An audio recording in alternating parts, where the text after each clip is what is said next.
Minister, the latest data from Statistics Canada suggests that while aggregate job losses from AI have not yet emerged, a more concerning pattern is taking shape. Employment growth among Canadians aged 15 to 29 is lagging significantly behind older cohorts. As part of the government's 2025 Building Canada Strong consultation, young Canadians consistently identified the lack of entry-level jobs as their primary barrier to employment. Given that generative AI is now automating the junior task-based work that once served as the training ground for early careers, what specific steps, I underline specific steps, are you taking in your AI strategy to preserve pathways into the workforce and prevent today's 13.8% youth unemployment rate from becoming a permanent feature of the economy? Minister. Thank you, Senator. An excellent question. I am a father of two kids in their early 20s, so first-time job applications are literally what I talk about every day with them, and their friend groups. So this is a poignant conversation. Let me say a couple of things. Let's just get the context, and I think we heard earlier from a senator about our adoption rates. Canada actually, though we have great research, we lag in terms of adoption here. So Canada in the OECD is one of the laggards. We are adopting AI, in other words, using AI at only 12%. So it hasn't really deeply penetrated into the job force to start having what we can genuinely see yet, sort of macro impacts on the jobs, although we believe, like you, that this is something that we are deeply concerned about.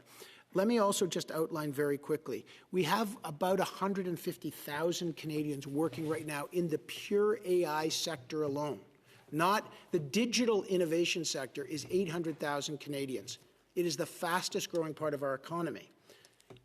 AI alone has 140,000 jobs. And I will just also say that Deloitte and Vector, one of our institutes, did a study on the impact of AI so far in our economy.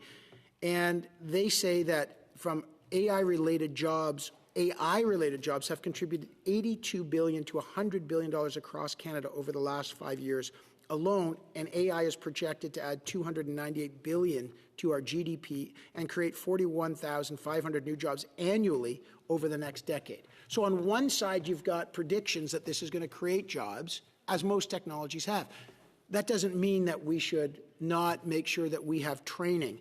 And I will tell you that we are taking action for AI for all. We will very much, as I say, one of our core pillars will be empowerment. And empowerment will be upskilling and job skilling and working with organizations across the country that are doing superb work. For example, organizations that we're looking at working with are like MyTax, who do apprenticeship programs and training for young people. So making sure that young people have not only the tools, the literacy, and the skill set to enter the job market, to create the job market, and for those that want to start companies, have access to risk capital, and for those that need the skill set to use it in manufacturing and whatever part of the job. So a foundational question. Thank you, Minister. Senator Arnott.